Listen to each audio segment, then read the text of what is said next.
Hello everyone, I am Amit Samdarshi, an MBA student at NUS Business School, and today I'll be interviewing Apoorva Jain, who is an incoming MBA student at Nanyang Business School, Singapore. She will be sharing with us her admission journey, how she plans to manage her finances, how she is living and eating, how has her experience been in Singapore in last 2 weeks, and very importantly, was she able to secure a scholarship or not? So please watch the video till the end and let's welcome Apoorva. So, hey, Apoorva, very glad to have you. Hi, Amit. So happy to be here. Thanks for having me. So, Apoorva, we'll get started. But first of all, please tell our viewers what is your academic and professional background? Sure. So I graduated in 2018. I'm an engineer by education and I completed my Bachelor of Technology in Computer Science from Guru Gobind Singh Indraprastha University. It's a university in Delhi. And right after graduation, I started working in Deloitte India in the risk advisory practice as a senior analyst. I worked there for about 2 years and then I moved to EY Global Delivery Services and I started working as an associate consultant in the tech risk practice. And I was looking into the EBR region, which is Europe, Middle East, India, and Africa region. Worked there for about 1.5 years, and then I moved to General Electric in the Bangalore office. And I was working in the third-party risk management practice. And I was looking into GE Healthcare, digital, capital, and electric insurance businesses. And yes, that was about like 11 months. I would say I worked there till before joining the MBA course. And yeah, right now I'm here. Hey, amazing. Very well summarized. So, Apoorva, we would like to know why at the very first place you decide to do an MBA? Sure. So I am doing MBA right now, but this was on my mind for as long as I can remember. I remember taking the CAT exam, which is the Indian exam for MBA, back in 2017 when I was still in my undergrad. And it didn't go well. So I thought I should skip it that year and then try it next year. But then eventually I got comfortable in my job. I really liked the work that I was doing. And then I was getting a lot of opportunities as well. And then when COVID hit, I realized that the world has become so dynamic and it's moving forward so fast. And it's time to change my skills. It's time to get upskilled.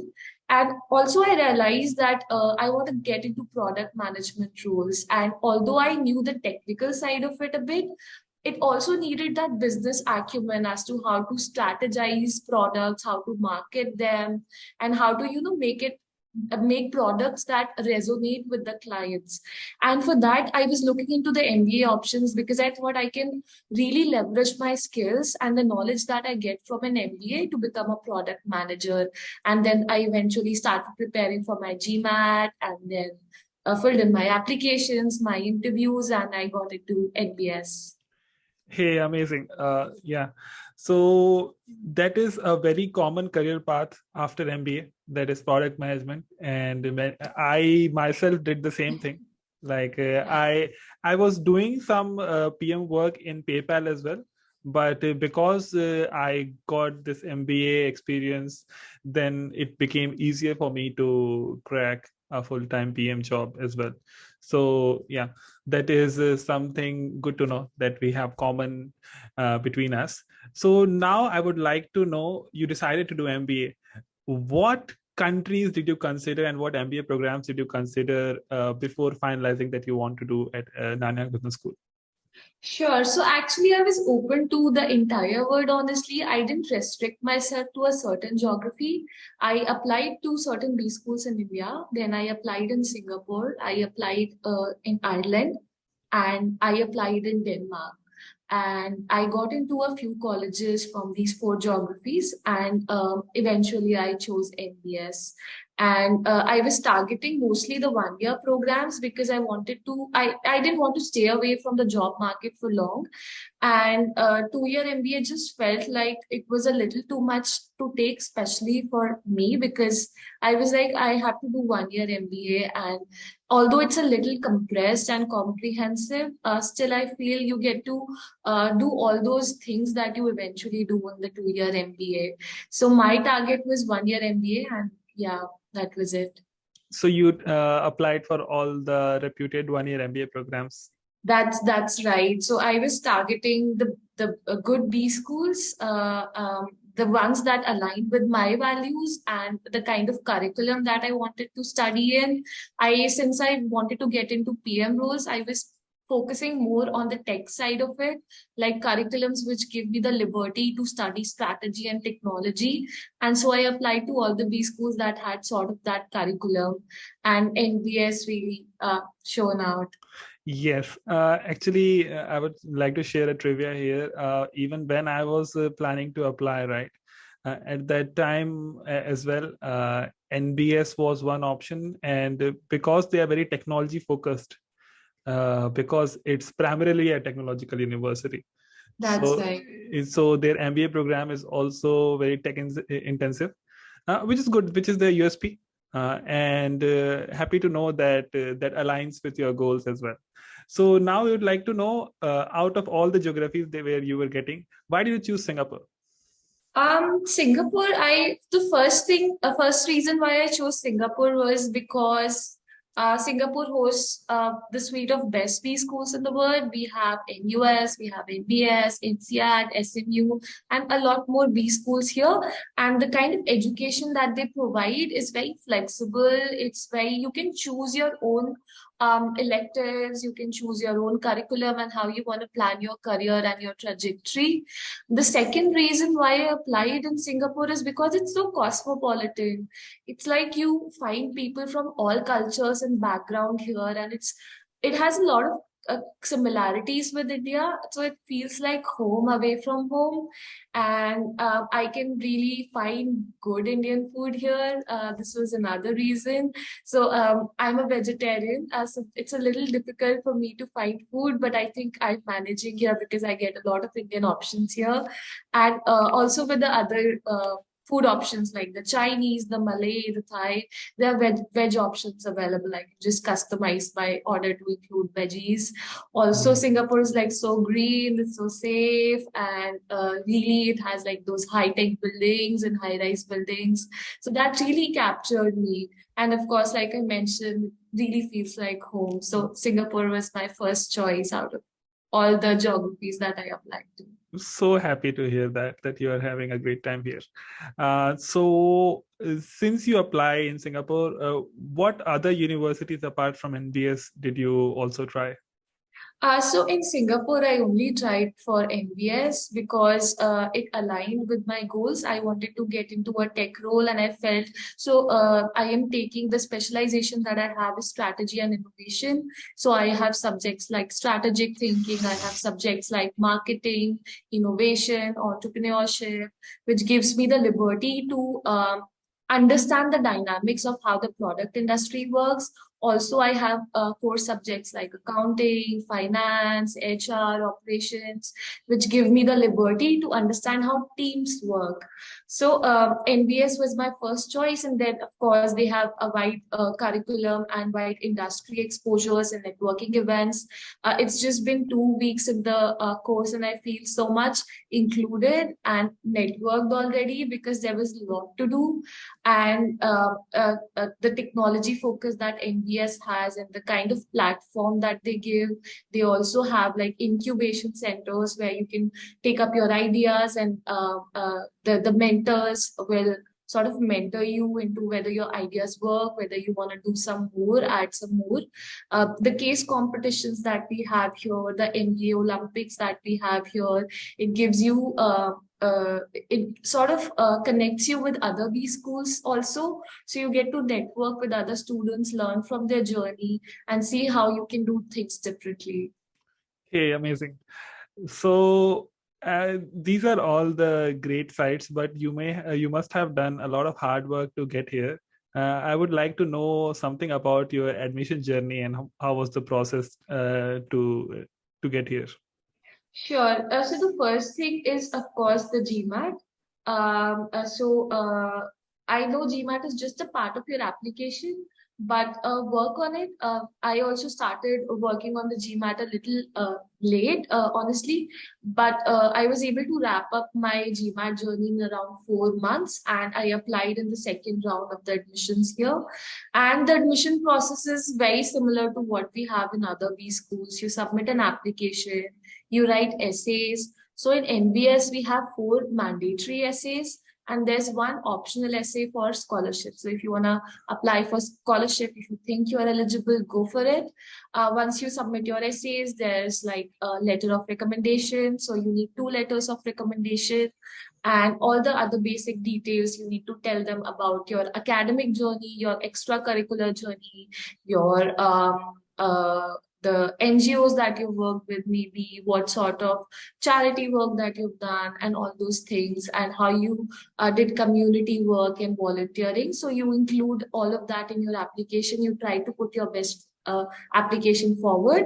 And then once your application is shortlisted, you get into an interview process.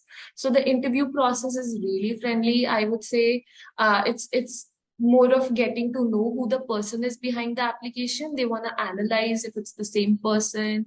What are your values? Why do you want to come to NBS? And why do you want to come to Singapore, for example? And what is it that captured your mind about NBS? So all these questions are included. And then, of course, they want to know the person. They want to know whether the person fits in the classroom and the kind of diversity that they want to include in the classroom. So that was the process. And then, yes, the next step is you get your results, whether you've been selected or not, and then you get your admissions process completed. Yeah, perfect. Thanks for summarizing it so well. So now I would like to know one important part that every MBA student or any aspirant has to keep in mind is managing the finances. So yeah, please let us know, like, how are you managing your finances and plan to do so in future?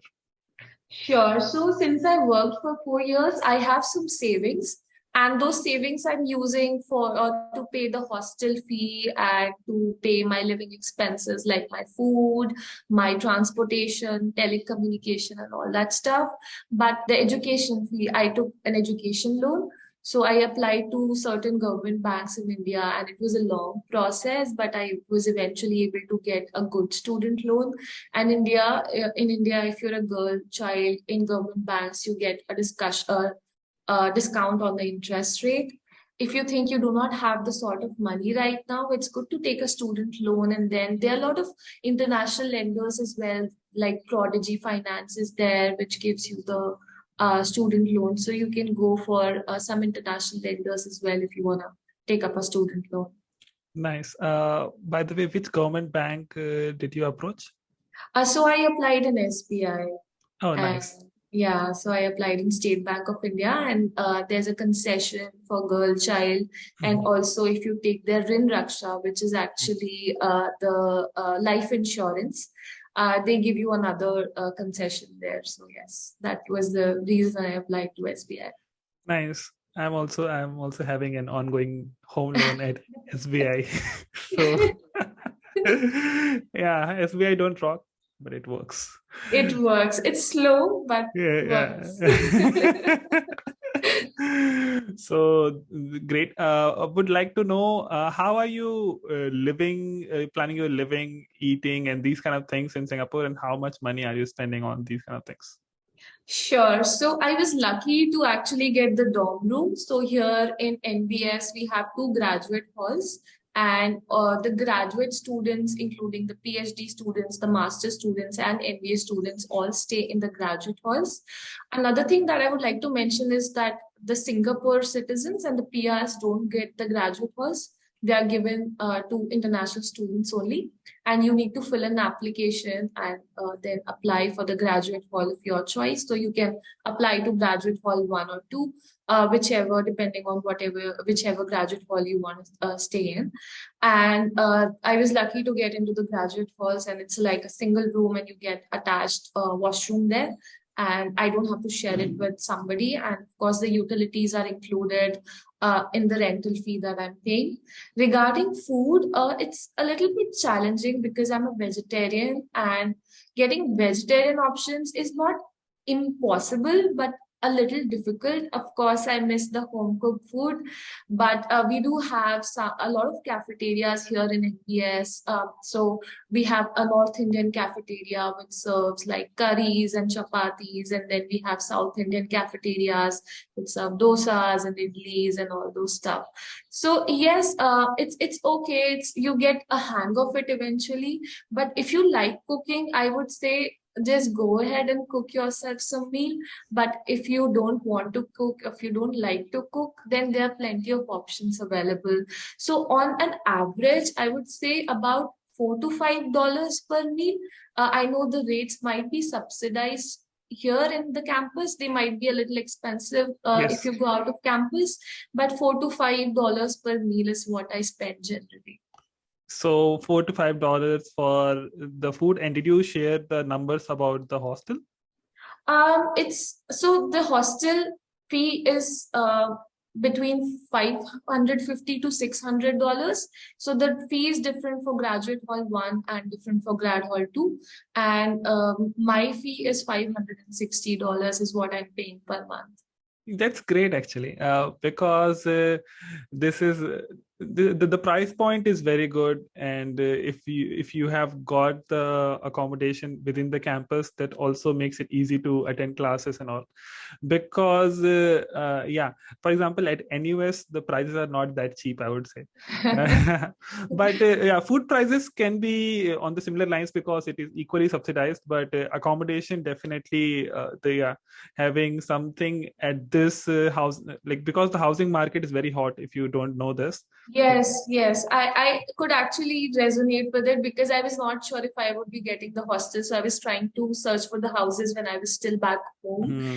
And this is what I got to hear from a lot of people in Singapore and a lot of property brokers also. It's a little hot. So Yeah. yeah, I was fortunate to get the hostel because, like you mentioned, it's easier to get into the classes firstly. Then you can really use the facilities that the campus has to give you, like the gyms and then the laundry rooms. And Yes. we also have the campus looper here.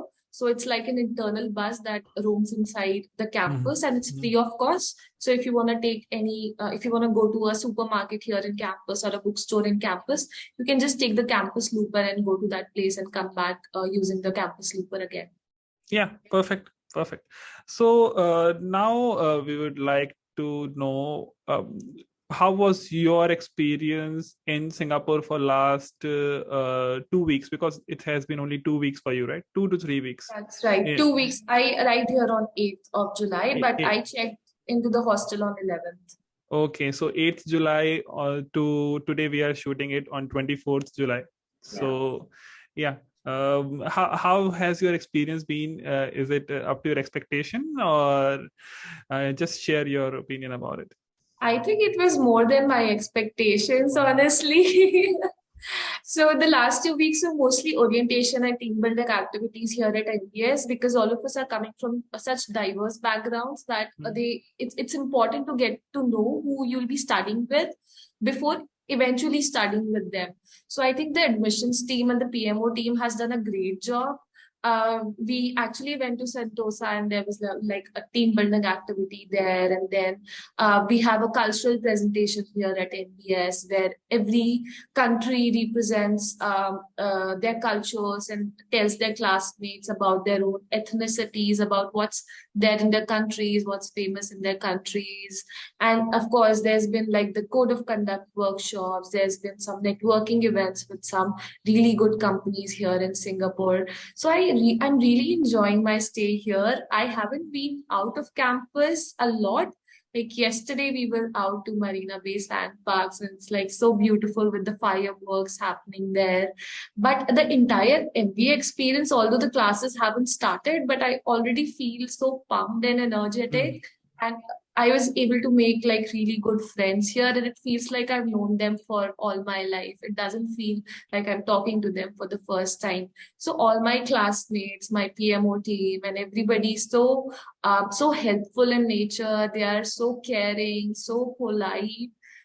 It's a surreal experience to sum it up. Wow. Yeah.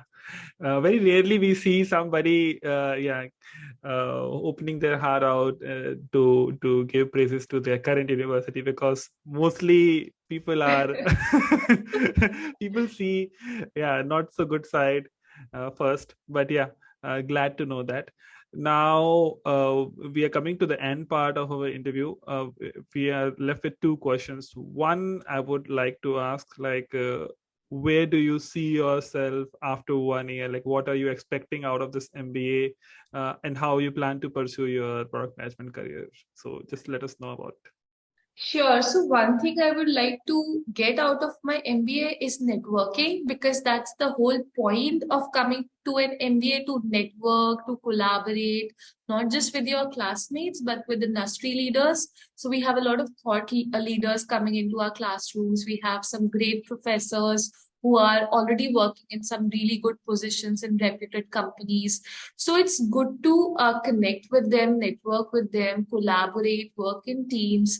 This is something that I've realized. I've done a lot of things that I was not able to do back home. So it's like I'm already opening up to a lot of new experiences and doing what I've never done before. I mean, it's the point of doing an MBA from Singapore, right? You get to do things that you couldn't imagine doing back in your country. And of course, I plan to get into a lot of case competitions if given an opportunity, to work in the marketing and outreach team, and if given an opportunity, and of course do a lot of social work and community work, and do group projects, of course, and learn from experiences. And there are so many subjects that I look forward to: the corporate strategy part and the product management part, and eventually get into a PM role. So I plan to work in a tech company. I don't have a specific company right now, but yes, I want to get into a tech company and work on tech projects. Like, I was working as an information security auditor, so I know what makes products secure, and I want to use those skills, my information security skills and the knowledge that I gain here, to help team build secure products. Because I think security is one aspect that is usually left out or not focused on enough. And by the time the product is developed, it's too late to integrate those security concepts.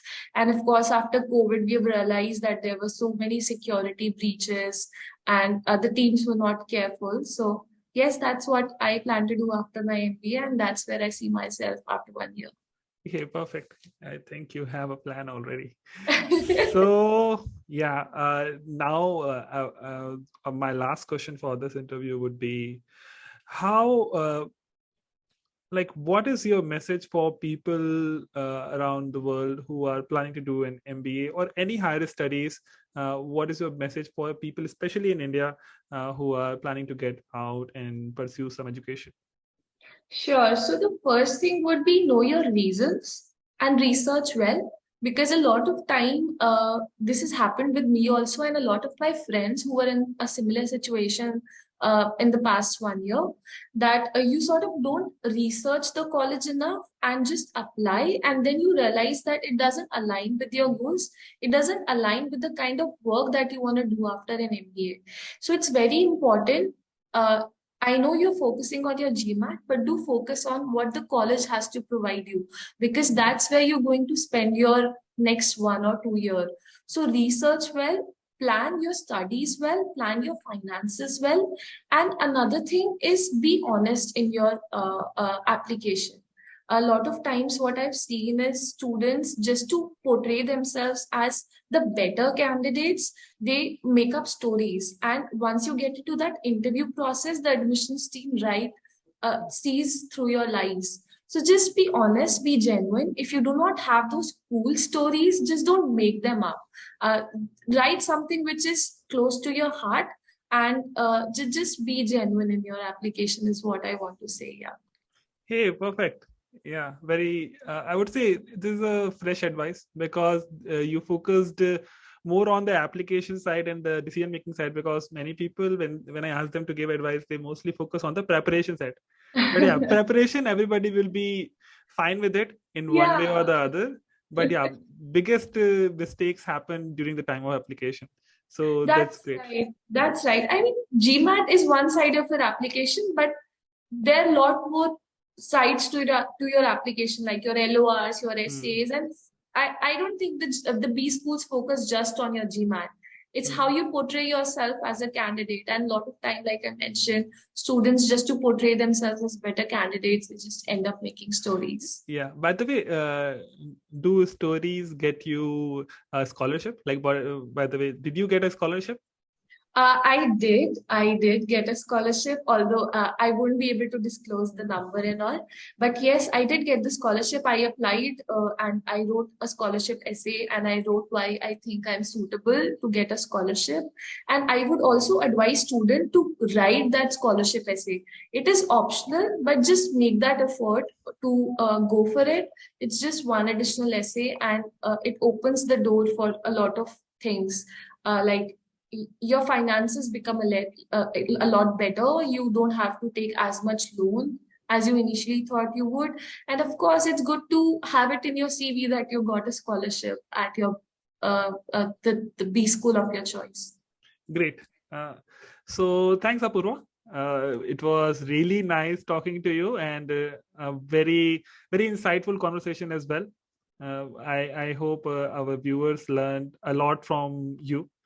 And myself also, I'm really thrilled to talk to a fellow MBA person in Singapore. So yeah, let's just stay connected and really nice talking to you. Sure, Amit. Likewise, it was so good to come here and share my journey. So thank you so much for having me on your channel.